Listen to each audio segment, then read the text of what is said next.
Quer dizer então que você está num relacionamento sério com o replay? Seríssimo.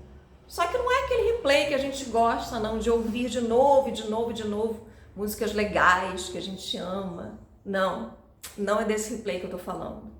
Eu tô falando de repetir e repetir de novo situações, ocasiões na sua vida, até o ponto em que você não aguenta mais, mas tem pouca esperança de que um dia finalmente vai acordar e não estar mais no famoso Dia da Marmota do filme Feitiço do Tempo, lembra? Pois é. Vamos falar sobre isso? Tomando aqui meu cafezinho, pega aí o seu. Então, gente, repetição do passado e como sair disso. É claro que você sabe e que eu acho bastante louvável e recomendável que existem vários processos terapêuticos, formas de você encontrar a raiz de traumas e de questões profundas na sua vida, ressignificar situações para que você possa andar para frente, se liberar do passado. Mas não é sobre isso que eu vou falar nesse vídeo, não. Eu estou falando de uma outra questão que muitas vezes, por ser tão simples, é bastante negligenciada.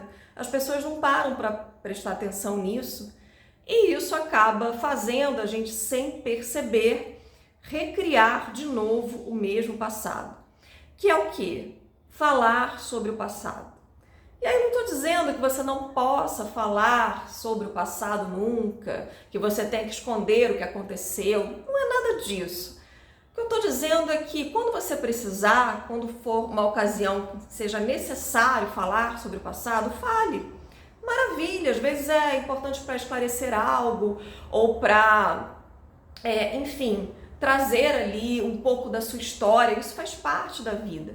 Mas o que eu estou dizendo é quando não é importante, quando não é interessante, quando não é necessário e você fica repetindo o passado. Quer ver só um exemplo? Estava eu com uma amiga minha andando numa rua com vários restaurantes para escolher onde a gente iria. E aí eu falei, ali na esquina tem um legal que eu já fui uma vez, vamos lá. Beleza, entramos e foi só colocar os pés naquele lugar que automaticamente veio para mim à tona a memória do que eu havia vivido na ocasião anterior. Embora tivesse sido uma situação legal, eu me senti bem, foi uma noite agradável, teve um pequeno recorte, um curto espaço de tempo em que duas colegas que estavam comigo naquela ocasião se desentenderam. E adivinha só o que a minha mente trouxe à tona? Justamente aquele momento que não foi tão bacana assim. E veio junto aquele impulso de comentar, de falar sobre isso, sobre o que tinha acontecido lá atrás com essa amiga que estava comigo nessa ocasião mais recente, ali na segunda vez que eu estava indo naquele restaurante. Só que como eu estava muito atenta, eu falei para esse pensamento, não, ei, segura aí, ó, beijo, tchau. Não dei vazão, não deixei com que ele se recriasse no meu presente. Eu entendi que aquilo era parte do meu passado, que não me interessava mais trazer para o agora. Então eu dispensei, deixei de lado. Isso parece muito simples e na verdade é. Mas pensa comigo quantas vezes você aí, sem se dar conta, já fez isso, de falar sobre o passado sem necessidade, num impulso automático, e você acabou recriando aquela situação. Porque você fala de um episódio como esse, e aí, de repente, a sua amiga tem um outro semelhante para contar, e aí vocês vão ficar ali boa parte da noite, ou que sejam apenas alguns minutos, mas são momentos que poderiam ser melhor usados, né? Melhor destinados, em que vocês vão estar falando de coisas que não são legais, que não são bacanas, que não são agradáveis. E você fica recriando isso.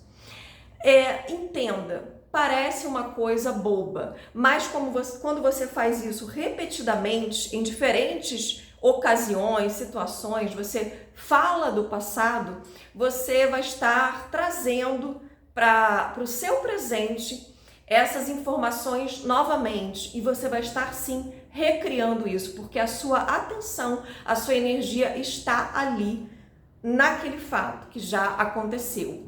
E que geralmente a gente percebe, a gente se lembra de coisas que não foram tão legais assim, como nesse exemplo que aconteceu comigo.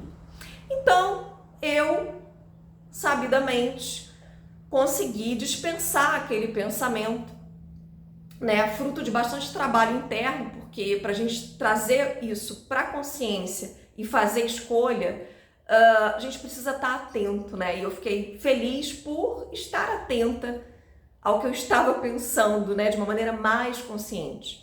E aí eu optei por olhar para o cardápio, ver as opções, conversar com a minha colega para saber o que a gente ia pedir, comentar sobre a decoração diferente do lugar, etc e tal. Então eu aproveitei muito mais aquele momento com os meus sentidos também voltados para o presente. Então os aromas, os sabores, o que estava acontecendo ali naquele ambiente, naquele momento. E isso é muito libertador, porque isso abre a possibilidade de você entrar numa nova fase da sua vida, porque você vai estar justamente criando uma situação nova. Você não está ali indo para aquele lugar, para aquele jantar, para aquela ocasião, o que quer que seja que você esteja fazendo, você não está ali falando do que aconteceu. A sua mente não está lá atrás, ela está no presente. Então você está aproveitando muito mais e, como eu falei, se conectando com coisas que são novas. Ah, mas você já havia estado naquele local, naquele restaurante, então como é uma coisa nova? É novo porque não necessariamente precisa ser num local novo, não precisa ser necessariamente uma situação totalmente nova. O que eu tô falando que é novo aqui é a postura, a maneira como você vai olhar e lidar com a situação. É isso que vai decidir se você vai estar ainda preso ao passado ou já dentro do presente, caminhando para um futuro novo. Entende? O que você acha dessa ideia? Já aconteceu com você de comentar coisas do passado aleatoriamente, de uma maneira automática, e de repente você ainda não percebeu que isso pode ser prejudicial aí e tá te deixando preso no dia da marmota? Conta pra mim. Até o próximo vídeo.